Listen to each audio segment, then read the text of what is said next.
Olá a todos, sejamos todos bem-vindos a mais um encontro no dia de hoje. É com muito prazer que novamente estou aqui para falar um pouquinho mais sobre a doutrina de Jesus. Agradeço o convite dessa nossa casa Chico Xavier, sempre que nos traz, nos convida, nos alegra para que possamos divulgar ainda mais essa doutrina abençoada.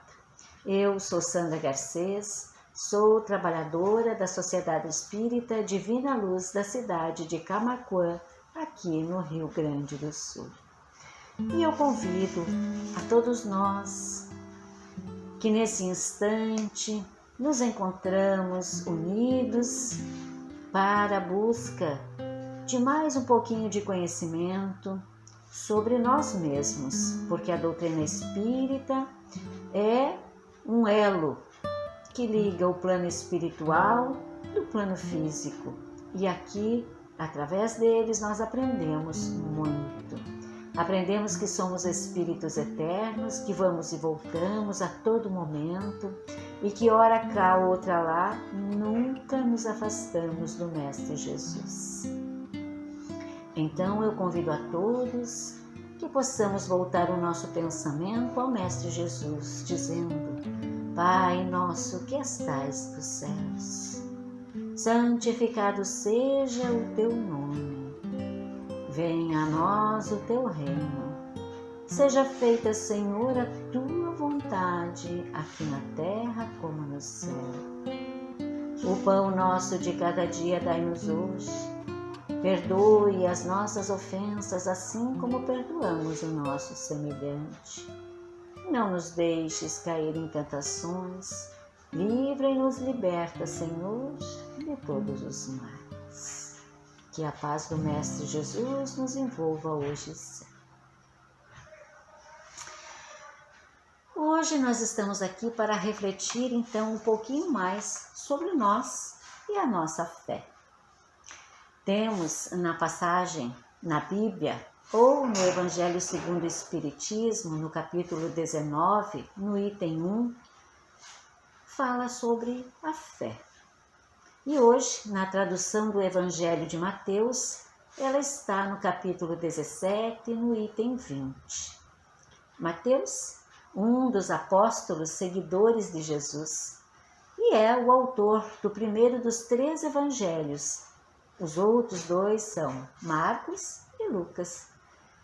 E antes de ser chamado para seguir a Jesus, Mateus era um coletor de impostos do povo hebreu durante a dominação romana. E ele relata que, naquele tempo, chegando Jesus e seus discípulos juntos da multidão, um homem aproximou-se de Jesus, ajoelhou-se e disse: Senhor, tende piedade do meu filho.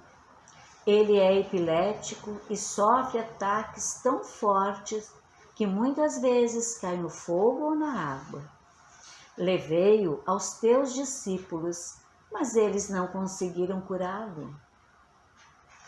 Jesus respondeu: Ó gente sem fé e perversa, até quando devereis ficar convosco? Até quando vos suportareis? Trazei aqui o menino.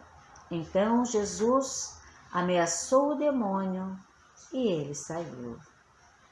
Na mesma hora, o menino ficou curado. Então os discípulos aproximaram-se de Jesus e lhe perguntaram em particular: Por que nós não conseguimos expulsar o demônio? Jesus respondeu: Porque a vossa fé é demasiada pequena. Em verdade vos digo, se vós tiverdes fé do tamanho de uma semente de mostarda, diríeis a esta montanha: vai daqui para lá, e ela irá. E nada vos será impossível. E aqui vamos então levantar alguns questionamentos. Vamos ver sobre parábola, sobre fé, de que tipo nós as temos, cega ou raciocinada. O movimento da montanha, que movimento é esse? E também da mostarda, esta pequena semente. E por que foi feita esta comparação? E Jesus lhes disse: por causa da vossa fé. Porque em verdade vos digo, se tivesseis fé como um grão de mostarda, diríeis a este monte, passa daqui para colar. E haveria de passar, e nada vos seria impossível. Se. Então, denotando uma condição contingente. Se. Dizer, digo algo. Então, os rabinos foram denominados os criadores de montanhas que eram hábeis em remover as dificuldades. E remover as montanhas é uma expressão proverbial, né, que significa fazer algo aparentemente impossível, ver de outro ângulo, ver de outra maneira. E nessa colocação em que ele se dirige. E aí a reflexão, ter ou não ter fé? O fato de que os discípulos de Jesus não terem curado o menino epilético, porque não tinham fé, nos leva a pensar também a nossa situação em relação em ter ou não a fé. Será que nós estamos conseguindo fazer milagres em nome de Jesus? Será que estamos conseguindo alcançar o que buscamos? Será que acreditamos mesmo que Deus age com poder por meio de nós? Precisamos ter consciência de que o Senhor espera apenas a nossa confiança para poder fazer os milagres que precisamos. Está em nós isso. Hoje nós enfrentamos muitos males que são comparáveis à epilepsia daquilo que o menino estava passando. E além das enfermidades por causa da pandemia do Covid, nós também enfrentamos aquelas diárias, né? Aquelas sensações, aquelas epilepsias, aquelas dificuldades que atingem a nossa alma, bem como a depressão, o desalento, a prostituição, a dependência das drogas, dos vícios, e todas originárias da mesma experiência com as dificuldades do mundo atual. Porque nós estamos percebendo isso e às vezes parece que está de ponta cabeça. No entanto, o próprio Jesus nos garante que se tivermos fé, mesmo que seja bem pequenininha, como de uma semente de mostarda, nós podemos fazer proezas e até alcançar assim as coisas que nos parecem impossíveis. Como os discípulos de Jesus, nós também somos chamados a profetizar, a curar e a libertar da epilepsia contemporânea. Aquelas pessoas que ora caem no fogo, ora se afundam nas águas da existência. Naqueles problemas de toda ordem que temos dentro do nosso lar, dentro do nosso ambiente de trabalho, onde quer que nos encontramos. E se nós temos fé em Jesus, com certeza nós também podemos dar ordens às montanhas que tentam nos desanimar, que são os empecilhos do nosso avanço. Então, nada nos seria impossível de realizar, porque a fé com que nos acolhemos o povo carente, o amigo doente, aquele sofredor que precisa de Jesus e que muitas vezes não consegue enxergá-lo, e nós conseguimos fazer isso, seria o termômetro para que nós venhamos ou não o sucesso, não é ver, é ter o sucesso do nosso ministério. Que ministério seria esse do nosso trabalho cristão? E qual é o nosso trabalho cristão? Um individual em assistência ao próximo, ou pelo menos fazer ao outro aquilo que nós gostaríamos que o outro enxergasse e pudesse fazer por nós. Vale muito mais a fé com que nós rezamos pelas pessoas do que mesmo o que as pessoas esperam de nós. Então é dar sem olhar a quem, é dar, se doar sem esperar nada em troca, é não esperar receber para dar. Nós somos portadores da graça de Jesus, aliás, da graça de Deus, e nós precisamos acreditar que Ele age por meio de nós para que não afirme nada naquele tempo. E ao agir através de nós, para que nós sejamos os intermediários, os intérpretes da sua presença neste mundo, a gente tem que entender ou elaborar as questões. Quando ele diz: ó gente sem fé e perversa, ele afirma. E aí ele questiona: a oração que você faz por alguém é em nome de Jesus ou baseadas nas suas fraquezas humanas? Você tem tido coragem de orar pedindo a cura e libertação para aqueles que se aproximam de ti? Por quem você precisa orar neste momento atual?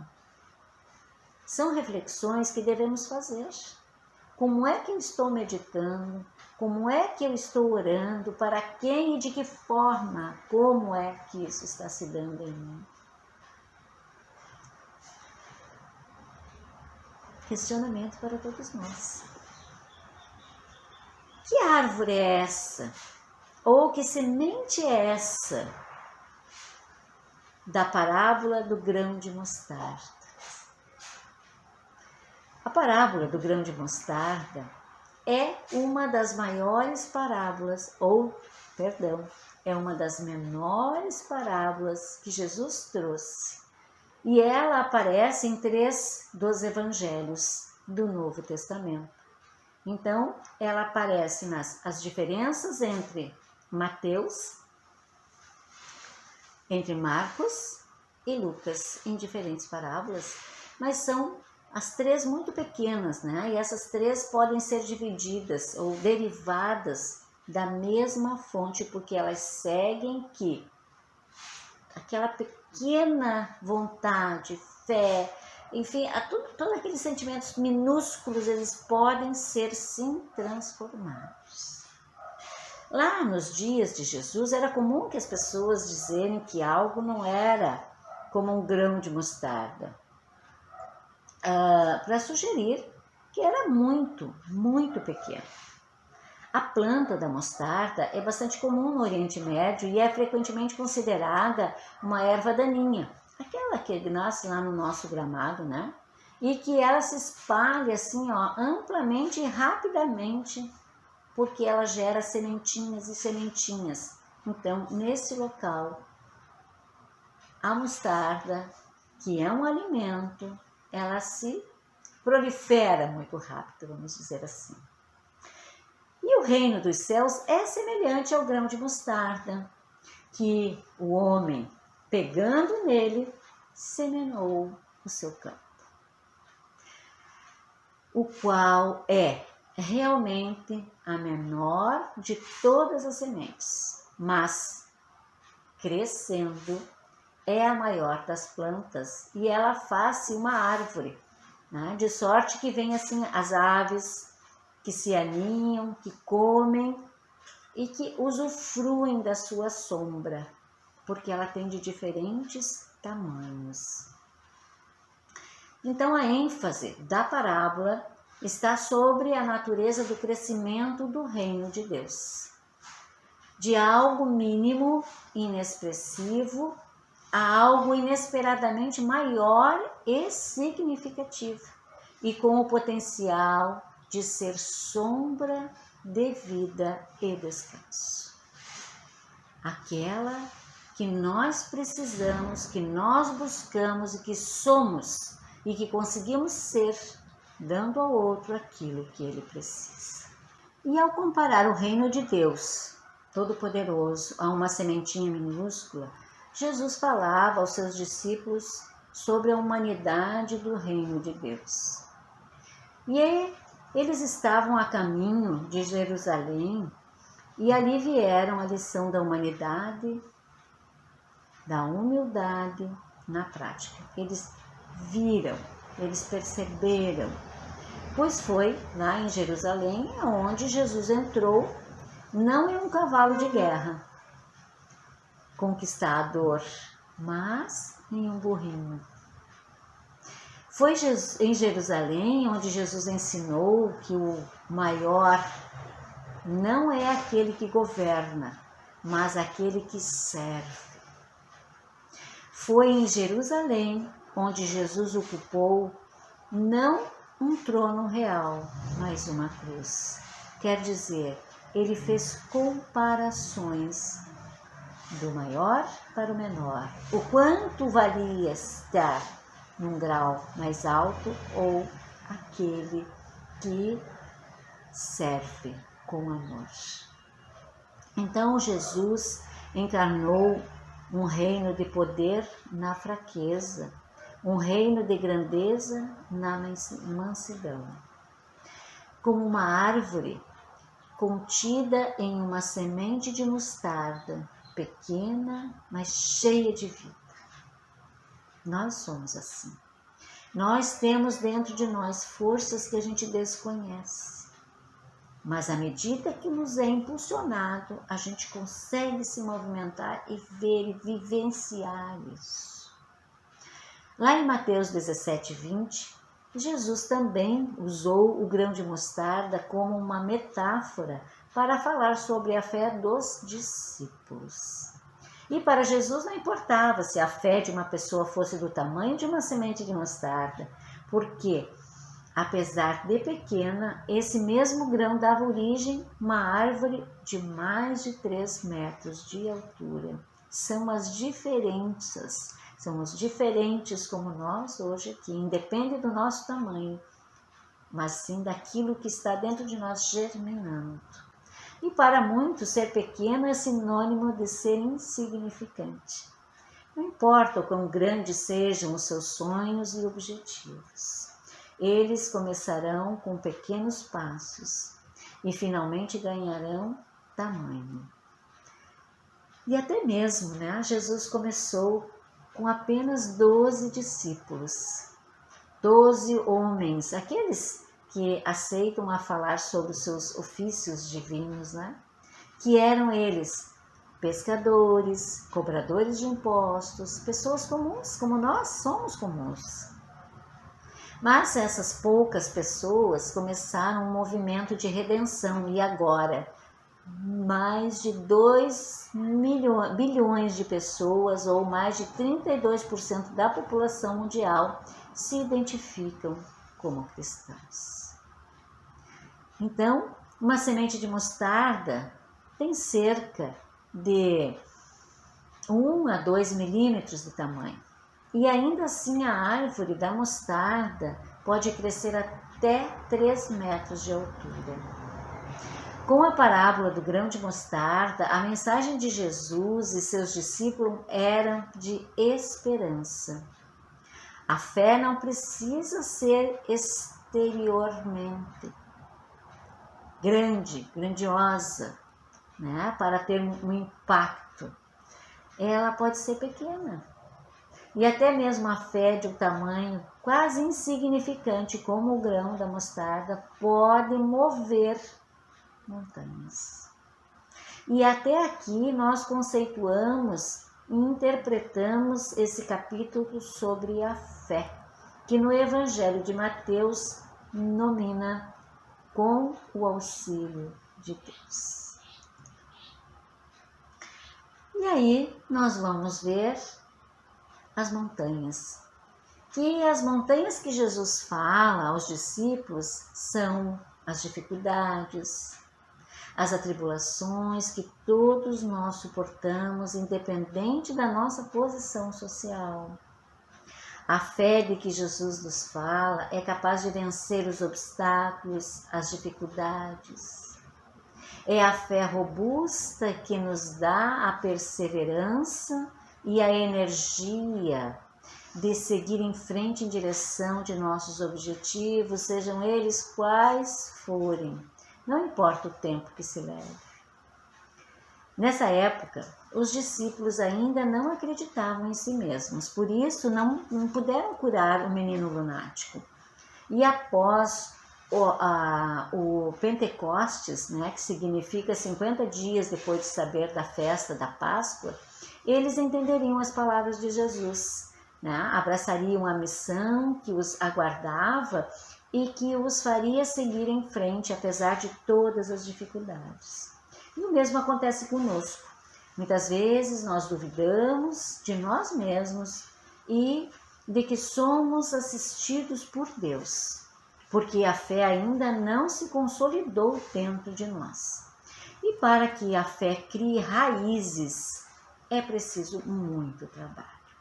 Precisamos regar a semente da fé todos os dias, para que ela cresça forte através da prática do bem e das leis do amor preconizadas por Jesus.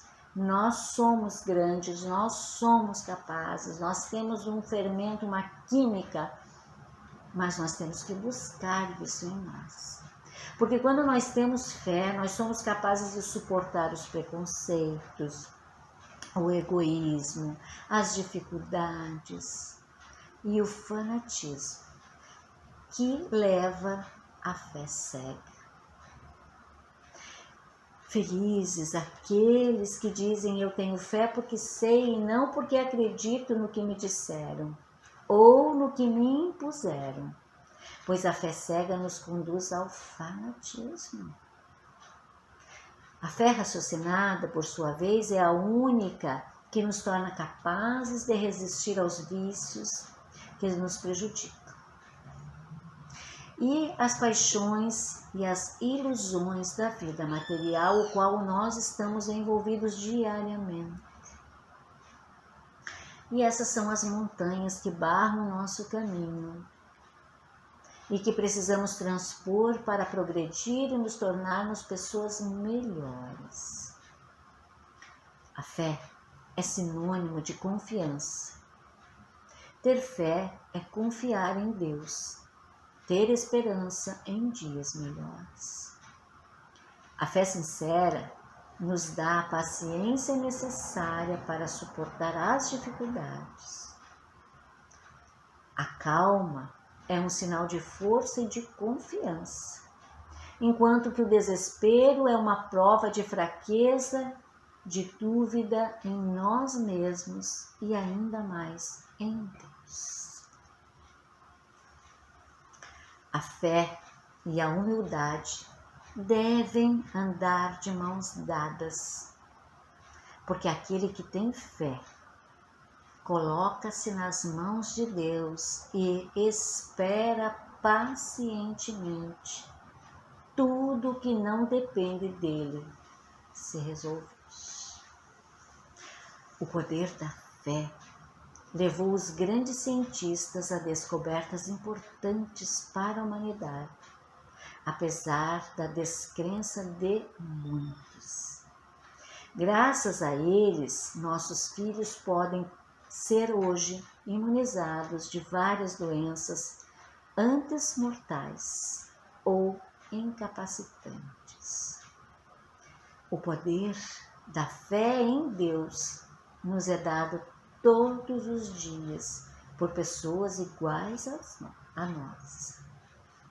A confiança em Deus e em suas leis soberanas de amor e justiça nos torna calmos e seguros de que nada devemos temer e nos faz suportar com paciência todos os males que nos afligem. Vale a pena refletir sobre isso. Nós somos luz. Nos perguntemos, como está a nossa fé? Como estão as nossas conquistas ou nossas debilidades, pois nós as temos? O que esperamos e por quem esperamos? Que o outro vá resolver ou vá solucionar aquela minha dificuldade? Eu tenho livre-arbítrio, eu faço as minhas escolhas. Como eu estou agindo comigo hoje, vendo tantas coisas fora do lugar, achando que o planeta está em desequilíbrio, e ele não está. Ele está nas mãos do Pai Maior, que nos dá e nos prova e comprova a todos os dias, quando abrimos os nossos olhos e descobrimos que ainda estamos encarnados no plano físico. Esta sementinha, este fermento, ele faz brotar em nós mais um dia, mais uma oportunidade, mais uma vez. Que possamos adubar, que possamos aguar, alimentar isso dentro de nós, porque nós exalamos aquilo que temos em nosso interior.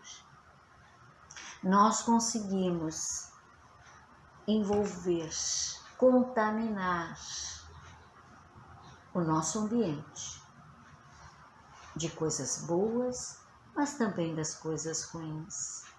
E se eu vibrar e continuar depressivo e na coisa ruim, eu vou atrair para mim essa energia magnética, coisas que eu não gostaria.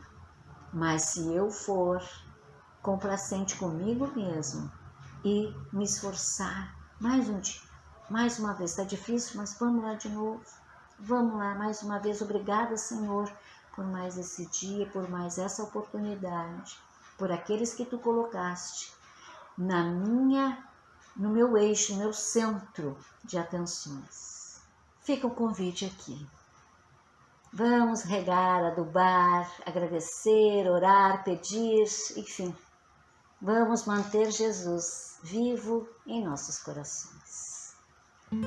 E dessa forma, para que se complete esse elo de luz, pedimos aos mentores amigos, aos irmãos luzeiros, aos nossos anjos guardiões, sejamos, Senhor, o melhor de nós hoje, para que amanhã ainda continuemos no crescimento, com muita paz, com muita luz e com muito envolvimento de todos os benfeitores amigos. Damos por encerrado mais esse encontro, desejando a todos muita paz.